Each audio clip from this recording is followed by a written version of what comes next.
The murder in room 1007 at Emerson's College dorm building is one of the most outlandish, cruel, mean, and possibly sloppiest in the history of crime. The story I'm about to tell you will chill you to the bone, maybe even cause you to hurl your guts out. Beware. It didn't have to end the way it did, but it started out quite absurdly as well. The two boys in 1007, Stephen and Daniel, were preparing for their nightly beauty sleep when an argument started.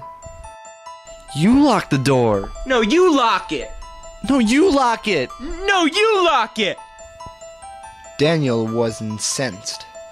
It wasn't his night to lock the door, and the tough son of a bitch wouldn't cave. He walked out of the door, but not before telling Steve that he hated him. I hate you! Steve was as upset as could be. Oh, Mommy. But before long, Steve had to go to bed.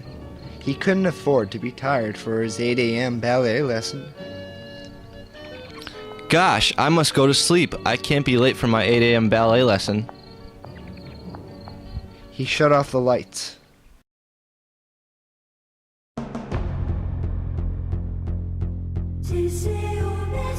Only a few doors down, Max Cross prepared to end Steve. It had all started that afternoon when the two had to come to odds. I don't like you. The words had sparked something primal in Max. He was ready to kill. Out of his room, Max began to walk slowly, menacingly toward his prey, with the knife in hand. But the idiot forgot to look both ways, and he hadn't taken 5 steps outside of his door when he ran into Richard. Hey Max, why are you dressed in black and carrying a knife? I'm going to make myself a sandwich. Thankfully, Richard was very, very stupid. He bought it hook, line, and sinker. Okay, have fun. Don't put too much mayonnaise on.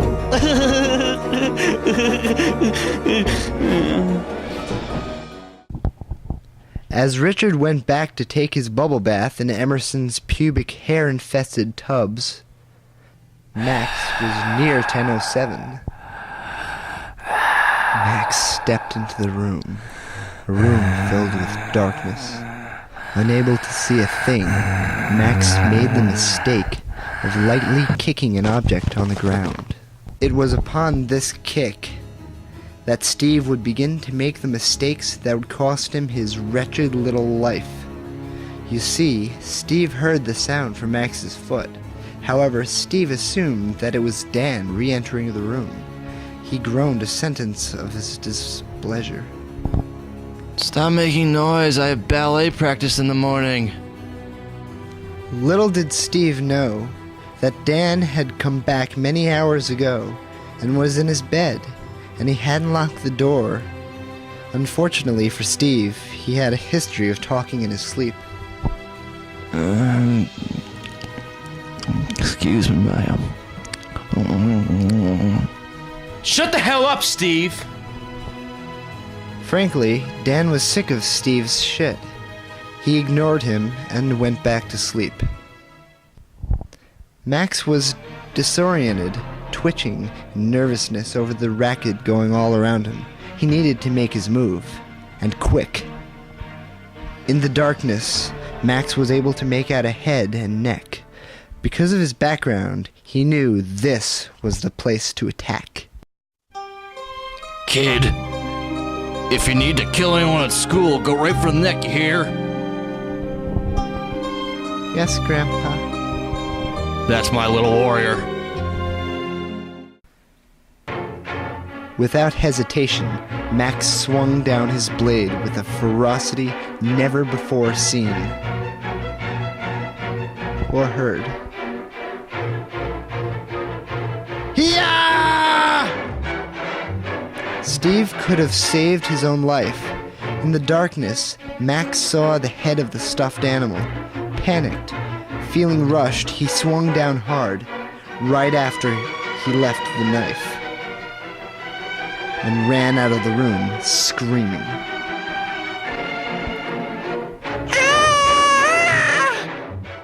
It is quite possible that Steve would have survived the incident if he hadn't decided to spoon with his stuffed animal that night. Steve was dead. Real dead. And as Max went screaming, Dan woke up to find his roommate covered in blood and cuddling a stuffed bear, or rather a stuffed Jerry. Oh my god, my roommate has a knife in him, and he's cuddling with a stuffed Jerry!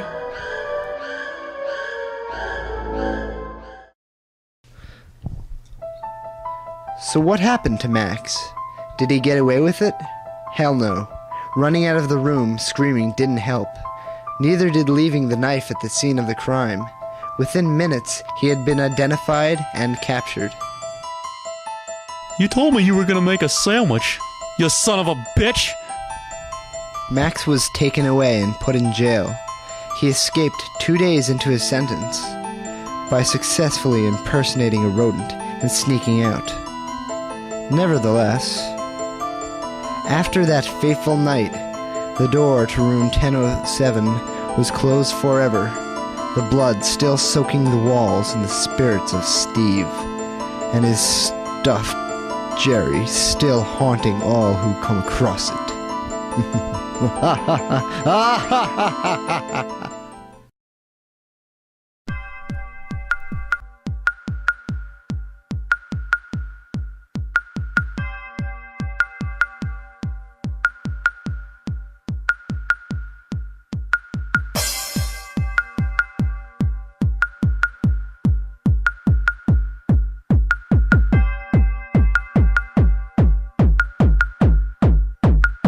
Do you believe in the boogeyman?